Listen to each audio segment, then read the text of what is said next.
اهلا بكم مع المسار الثاني فيما قبل بدء المشروع.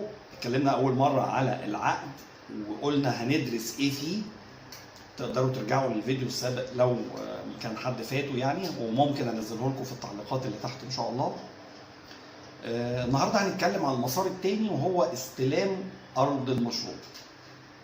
بيتحدد يوم بالاتفاق مع المالك، واذا كان الاطراف المساعده ليه او لينا في ان احنا نتوجه للموقع، موقع المشروع لاستلامه، وبننقله من حوزه المالك لحوزه المقاول وبيبقى تحت مسؤوليته.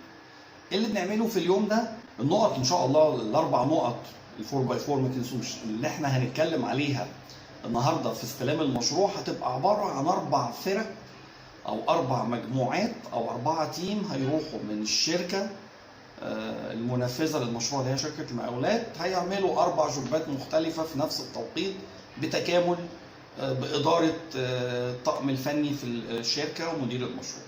بيتحدد أكتر من نقط. أول حاجة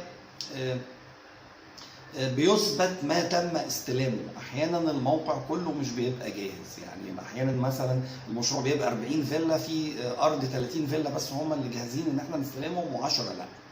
فالكلام ده بيثبت في المحضر. بيثبت في المحضر ان احنا استلمنا الارض بلا اي معوقات، او الجزء اللي احنا استلمناه بلا معوقات تعيق بدء التنفيذ بتاعنا. لو في معوقات طبعا بنذكرها وبنعمل هايلايت كده على تاريخها ايه وتتحل امتى، وده فين من شروط العقد بتاعنا. عشان كده اهميه دراسه العقد اللي احنا قلناها في الاول. بيبقى معانا كمان طقم التكنيكال. طقم التكنيكال ده بيتمثل مثلا رئيسيا في الزملاء من قسم المساحه، المساحين بتوعنا.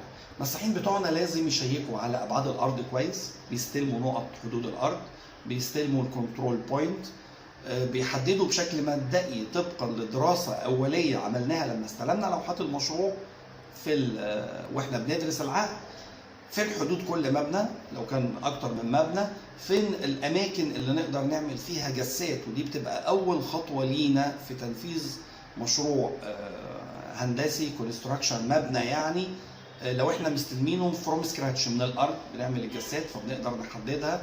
كمان نقدر نرسم لاي اوت سريع لاماكن المكاتب، اماكن المخازن.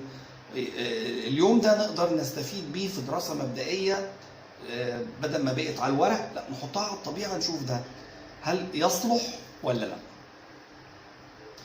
طقم كمان بيبقى معانا الجهه الامنيه والاداريه، زملاء من اداره الامن في الشركه بيشوفوا يامنوا ازاي الموقع. هو خلاص بقي في حوزتنا، هل بيجيبوا غفر معاهم؟ هل الموقع محتاج يتعمل له سور؟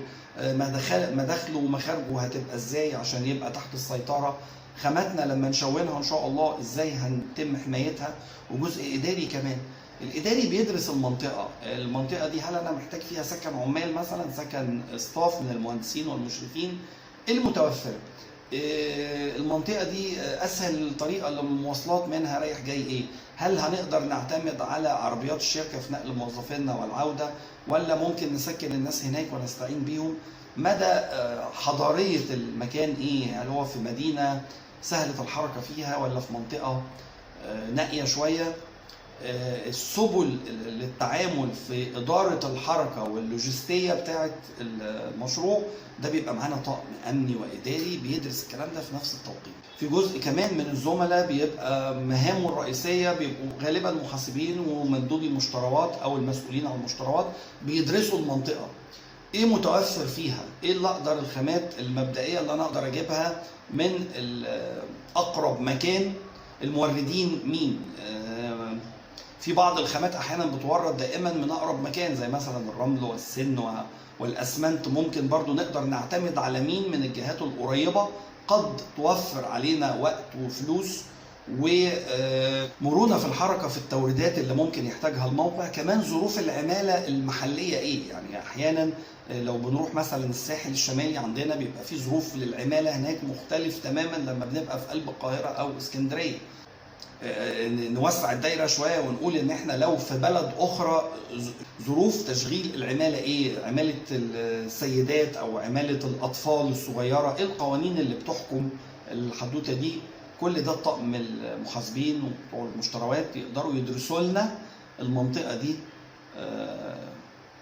بشكل عملي في نفس اليوم ده ايه، تقدر تستفيد منها بايه.